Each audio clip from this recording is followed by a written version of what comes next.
Et on ouvre cette édition avec cette info pratique. La ville de Lille part à la chasse contre le stationnement illicite devant la cathédrale Notre-Dame de la Treille.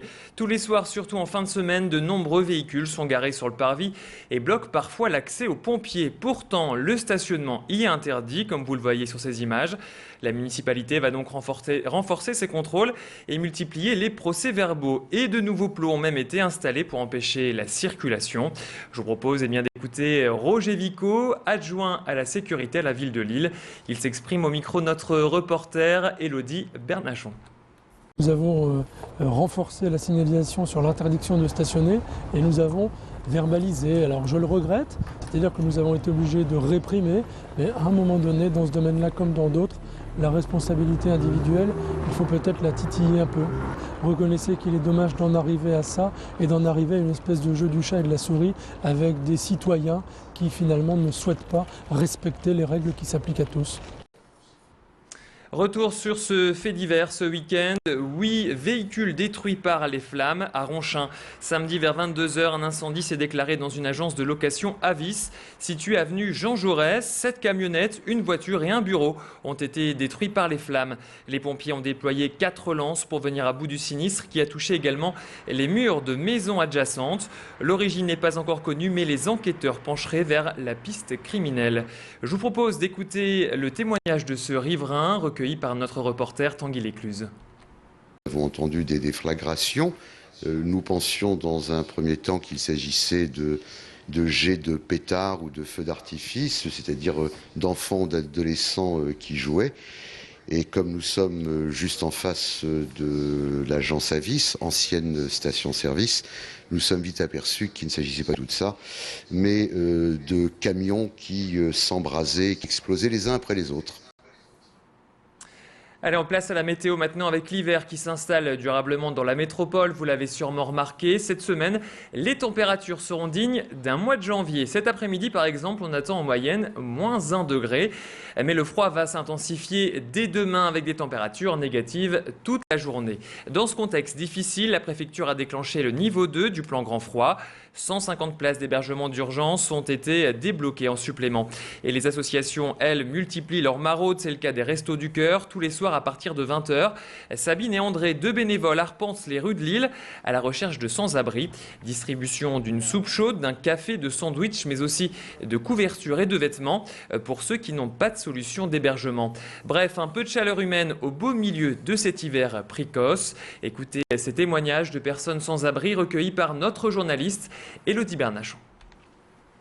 La convivialité, on peut parler, ouais, des fois ils nous renseignent où qu'on peut aller, quoi. C'est quand même un réchauffement au cœur, parce que tout ce qu'on peut leur demander, s'ils peuvent nous l'apporter, ils nous l'apportent. Et ça nous réchauffe en même temps, parce que vu le temps qu'il fait maintenant, vu la froidure, une bonne soupe bien chaude, ça réchauffe bien. Et aujourd'hui, les Restos du Cœur lancent leur 26e campagne. Dans le Nord-Pas-de-Calais, 100 000 personnes bénéficient de repas distribués par l'association.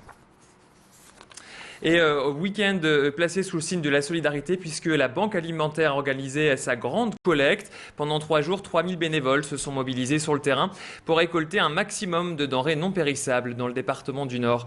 Pâtes, riz, conserves, mais aussi chocolat ou petits pots pour bébés. Cette grande collecte est indispensable et couvre 15% des besoins annuels de la Banque alimentaire. Dans le Nord, 156 associations caritatives comme la Croix-Rouge ou le Secours populaire viennent ensuite s'y approvisionner et redistribue ces denrées à plus de 50 000 personnes. Je vous propose d'écouter le président de la Banque alimentaire au micro de notre reporter. On va écouter ce bénévole au micro de Frédéric Foreau. Ça sert principalement à la Croix-Rouge, à l'Armée du Salut et Emmaüs, qui donc sont des associations qui travaillent de longue date avec la Banque alimentaire et qui font des distributions en local. Donc pour des gens qui en ont vraiment besoin. Donc nous, en fait, on fournit des associations qui travaillent en local, en proximité, sur le terrain, dans la région lilloise. On ouvre la page sport avec du foot. Le LOSC n'est plus leader de Ligue 1. Les Dogs repassent à la 2e place au classement après avoir concédé le nul 1 partout ce samedi en déplacement à Bordeaux. Pourtant, les choses avaient bien commencé avec Moussasso qui a ouvert le score à la 35e pour les Lillois. Et à la 50e, les Girondins ont égalisé sur un coup franc. Rami, bousculé par Siani, a marqué contre son camp sur une tête. Score final 1 partout.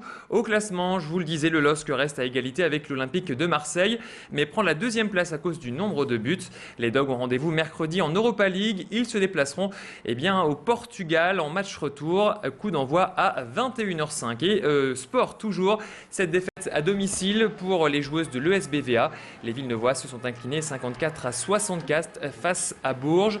Les nordistes n'ont pourtant pas démérité face aux Berruyères. Elles ont été offensives, mais ont manqué de précision et de réussite.